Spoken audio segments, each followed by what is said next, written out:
प्रेमी भक्तों एवं दर्शकों, आप सभी को नमस्कार। मित्रों, आज की वीडियो में हम बताएंगे कि साधु संत ऋषि मुनि में क्या अंतर है। क्या आपने कभी सोचा है? साधु, संत, ऋषि और मुनि यह चारों एक जैसे दिखते हैं, लेकिन शास्त्र के अनुसार यह चारों अलग अलग कैसे हैं? कौन है जो तप से ब्रह्मांड को हिलाता है? कौन है जो आशीर्वाद से जीवन बदल देता है?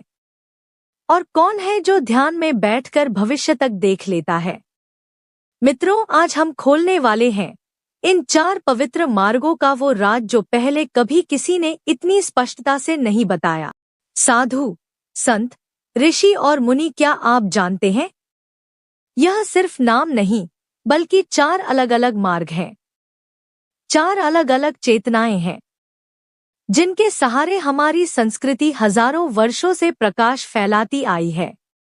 ऋषि मुनि अपने ज्ञान और तप के बल पर समाज कल्याण का कार्य करते थे और लोगों को समस्याओं से मुक्ति दिलाते थे। भारत की आध्यात्मिक परंपरा इतनी विशाल है कि उसमें हर शब्द अपने भीतर एक पूरा ब्रह्मांड छुपाए बैठा है। आपने कभी सोचा है कि जब हम एक सन्यासी को देखते हैं तो हम उन्हें कभी ऋषि कहते हैं तो कभी साधु। भारतीय संस्कृति में आध्यात्मिकता की जड़ें बहुत गहरी है और इसी वजह से यहाँ आध्यात्मिक पथ पर चलने वाले लोगों के लिए चार अलग अलग पद हैं। साधु, संत, ऋषि और मुनि, यह चारों शब्द भले ही त्याग और तपस्या को दर्शाते हो, पर यह एक ही मंजिल के चार अलग अलग पड़ाव या पहचान है। दोस्तों, राम नाम की महिमा फैलाने में हमें सहयोग दें। बस वीडियो को लाइक, शेयर और चैनल को सब्सक्राइब करें। एक क्लिक करें और जुड़ जाइए सनातन के दिव्य ज्ञान से। नंबर 1 पर है महर्षि। महर्षि शब्द संस्कृत के दो शब्दों से मिलकर बना है, महा और ऋषि, जिसमें महा का अर्थ है महान या श्रेष्ठ और ऋषि का अर्थ है दृष्टा, ज्ञानी या मंत्र दृष्टा। इस प्रकार महर्षि का अर्थ हुआ महान ऋषि। यह उपाधि उस व्यक्ति को दी जाती है जो ज्ञान, तपस्या, वैराग्य और आत्मानुभूति की उच्चतम सीमाओं को छू लेता है। महर्षि केवल विद्वान या तपस्वी ही नहीं होते, बल्कि वेदों और उपनिषदों के गूढ़ रहस्यों को प्रत्यक्ष अनुभव से जानते हैं।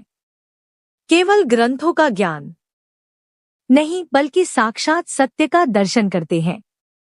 इंद्रिय विकार, अहंकार, मोह, लोभ और माया से पूर्णतः विरक्त होते हैं। स्वयं के लिए नहीं, बल्कि समस्त मानवता के कल्याण के लिए कार्य करते हैं। उनका जीवन परमात्मा को पूर्ण रूप से समर्पित होता है। महर्षि न तो चमत्कारों का प्रदर्शन करते हैं और न ही स्वयं को ईश्वर घोषित करते हैं। उनका तप मौन होता है, उनका ज्ञान गंभीर होता है और उनका प्रभाव काल को जीत लेता है। भारतीय ग्रंथों में ऋषियों को उनकी आध्यात्मिक शक्ति और ज्ञान की गहराई के आधार पर विभिन्न श्रेणियों में विभाजित किया गया है। पहला है ऋषि। यह भौतिक संसार और शास्त्रों के सत्य को समझने की शक्ति रखते हैं। दूसरा है महर्षि। यह त्रिकाल ज्ञान, भूत, वर्तमान, भविष्य और सूक्ष्म जगत को देखने की शक्ति रखते हैं। शास्त्रों में कहा गया है कि महर्षि मोह माया से विरक्त होकर संपूर्ण ब्रह्मांडीय ज्ञान को आत्मसात करते हैं। तीसरा है ब्रह्मर्षि परम चक्षु। यह ब्रह्मा यानी परम सत्य के साथ एकाकार होने की शक्ति रखते हैं। मित्रों, ब्रह्मर्षि वह हैं जो ब्रह्मा ज्ञान में पूरी तरह लीन हो चुके हैं और जिनकी स्थिति सीधे देवताओं के समकक्ष मानी जाती है। जैसे वशिष्ठ, विश्वामित्र और अत्रि को ब्रह्मर्षि माना जाता है। वेद और उपनिषदों का संरक्षण प्राचीन काल के महर्षि जैसे व्यास, वाल्मीकि और अगस्त्य ने भारतीय ज्ञान परंपरा को आकार दिया। महर्षि व्यास को तो वेदों के वर्गीकरण और पुराणों के लेखक का श्रेय दिया जाता है। तपस्या और वैराग्य। महर्षि का जीवन कठोर तपस्या, तप और मोह माया से पूर्ण विरक्ति वैराग्य पर आधारित होता है। वे भौतिक सुखों की इच्छा त्याग कर अपना जीवन परोपकार और सत्य की खोज में समर्पित करते हैं। धर्म और समाज का मार्गदर्शन करते हैं। दोस्तों ये समाज के लिए मार्गदर्शक और अध्यापक का कार्य करते थे। इनके आश्रम गुरुकुल ज्ञान के केंद्र होते थे, जहां न केवल आध्यात्मिक बल्कि व्यावहारिक शिक्षा भी दी जाती थी। दोस्तों महर्षि का अंतिम लक्ष्य परमात्मा के परम सत्य में लीन हो जाना होता है। इनका ज्ञान केवल बौद्धिक नहीं बल्कि आत्मानुभूति से प्राप्त होता है। नंबर 2 पर आते हैं मुनि। दोस्तों मुनि शब्द भारतीय आध्यात्मिक और धार्मिक परंपराओं में एक अत्यंत महत्वपूर्ण पद है जो मौन और मनन की शक्ति को दर्शाता है। मुनि का अर्थ स्वरूप और जीवन दर्शन। मुनि शब्द संस्कृत की मन धातु से बना है, जिसका अर्थ है मनन करना, चिंतन करना और अंतर्मुखी होना। सामान्य अर्थों में मुनि का तात्पर्य मौन रहने वाले व्यक्ति से है, परंतु शास्त्रों में मुनि केवल मौन साधक नहीं बल्कि गहन विचार, आत्मसंयम और तपस्या से युक्त महापुरुष माने जाते हैं। मुनि वे होते हैं जिन्होंने वाणी पर पूर्ण नियंत्रण प्राप्त कर लिया हो। उनका मौन केवल बोलने से विरक्ति नहीं बल्कि मन, इंद्रियों और अहंकार पर विजय का प्रतीक होता है। शास्त्रों में कहा गया है, मौन सिद्धियों को प्राप्त कराने वाला साधन है। मौन साधना, मौन व्रत यह मुनि जीवन का केंद्रीय पहलू है। वे अनावश्यक बातचीत से बचते हैं, जिससे उनकी ऊर्जा और चेतना आंतरिक मनन में केंद्रित हो सके। मौन का अर्थ केवल न बोलना नहीं बल्कि मन को शांत रखना भी है। मुनि वेद, उपनिषद, शास्त्र और अन्य धार्मिक ग्रंथों का गहन अध्ययन करते हैं।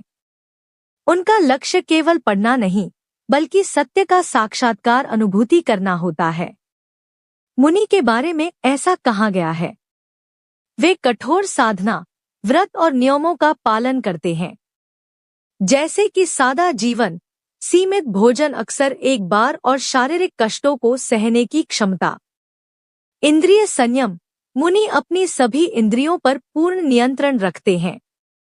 मुनि वे राग, द्वेष, काम, क्रोध, लोभ और मोह जैसे विकारों से मुक्त होते हैं। मुनि के उदाहरण जैसे नारद मुनि जैसे वे देवर्षि के रूप में जाने जाते हैं, जो निरंतर नारायण का जप करते थे। उन्हें संगीत और संचार सूचना के आदान प्रदान का विशेषज्ञ भी माना जाता है। मुनि का जीवन और आचार, शास्त्रों के अनुसार मुनि का जीवन अत्यंत संयमित होता था।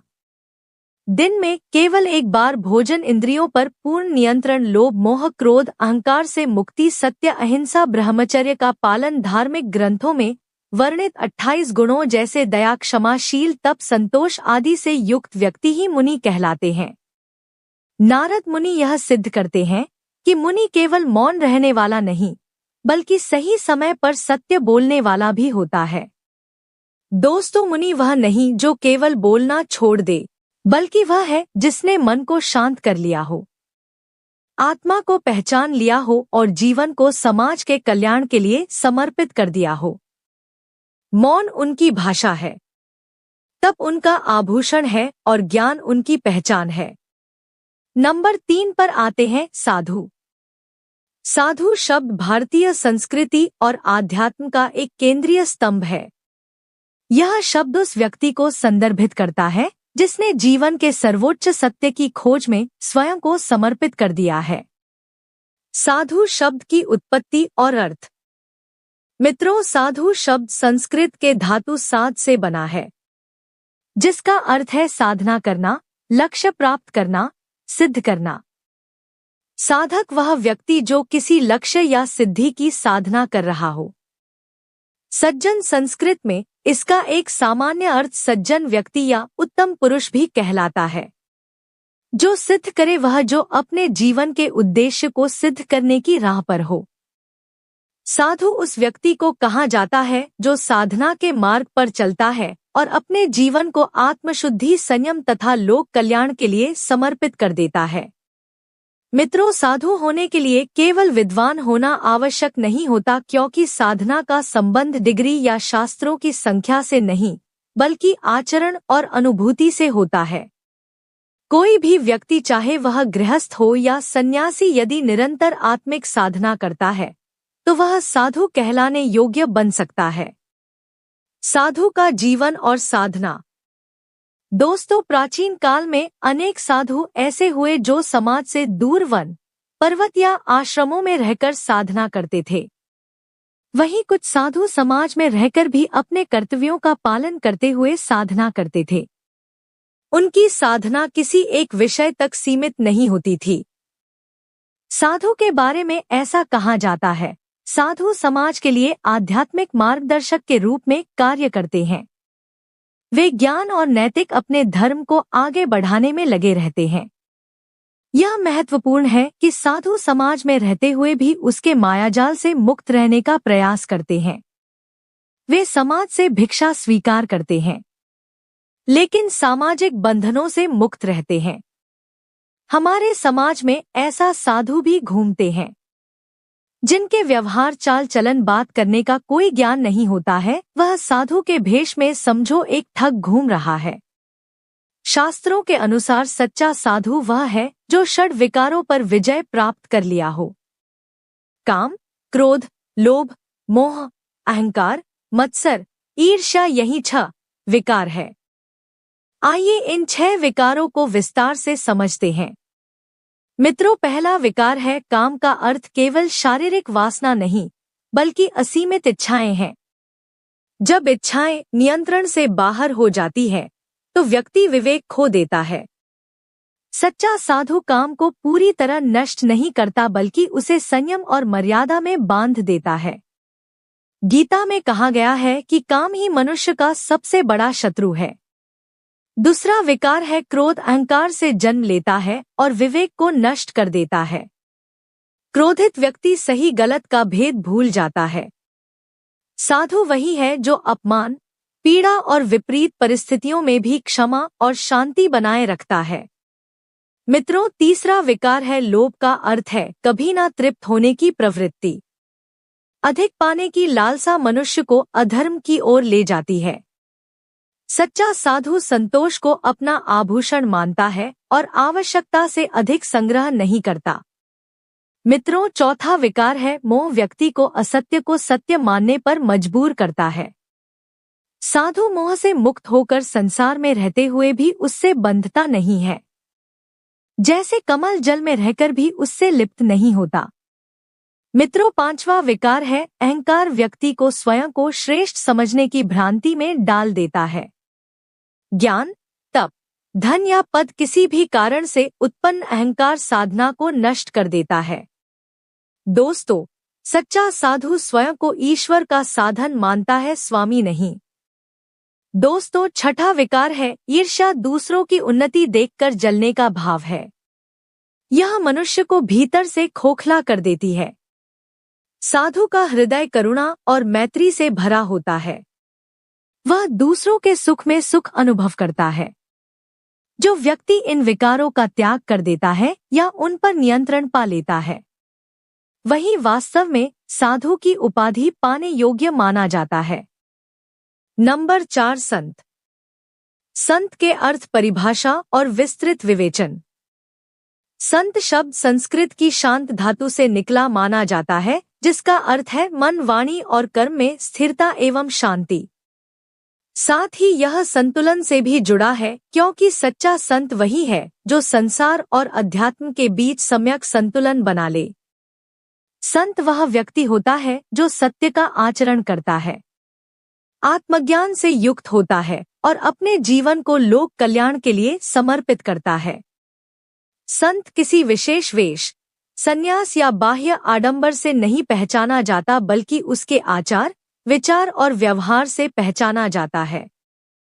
संत कबीर दास, संत तुलसीदास, संत रविदास जैसे महापुरुष इसके श्रेष्ठ उदाहरण हैं। यह सभी गृहस्थ जीवन में रहते हुए भी उच्च आध्यात्मिक अवस्था को प्राप्त हुए और समाज को सत्य, प्रेम और भक्ति का मार्ग दिखाया। संत की पहचान सिर्फ धार्मिक कर्मकांडों से नहीं होती, बल्कि उनके जीवन जीने के तरीके से होती है।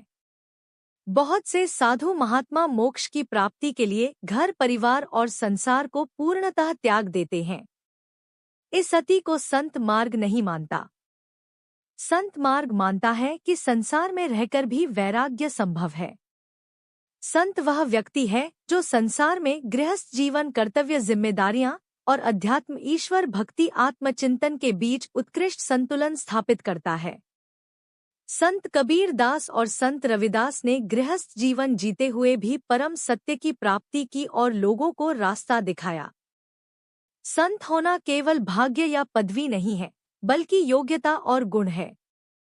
सहजता संत का जीवन सहज और आडंबर रहित होता है। शांत स्वभाव, वे हर परिस्थिति में शांत और स्थिर रहते हैं क्योंकि उनका मन आत्मा में टिका होता है। समता, वे सुख दुख, मान अपमान, मित्र शत्रु सभी के प्रति समान भाव रखते हैं। संत होना गुण भी और योग्यता भी। संत होना केवल पद या उपाधि नहीं, बल्कि एक आंतरिक अवस्था है। यह एक गुण है जो आत्मिक शुद्धता से आता है और एक योग्यता है जो निरंतर साधना, आत्मचिंतन और सत्याचरण से विकसित होती है। हर व्यक्ति संत बनने की क्षमता रखता है, यदि वह अपने भीतर शांति, संतोष, करुणा और विवेक को जागृत कर ले। संक्षेप में, संत वही है जो सत्य को जीता है, आत्मज्ञान से प्रकाशित होता है, संसार और अध्यात्म में संतुलन रखता है और समाज को प्रकाश देने वाला दीपक बनता है। ऐसा जीवन ही वास्तव में संत जीवन कहलाता है। दोस्तों, वीडियो अच्छी लगी हो तो वीडियो को लाइक, शेयर और चैनल को सब्सक्राइब करें। नमस्कार।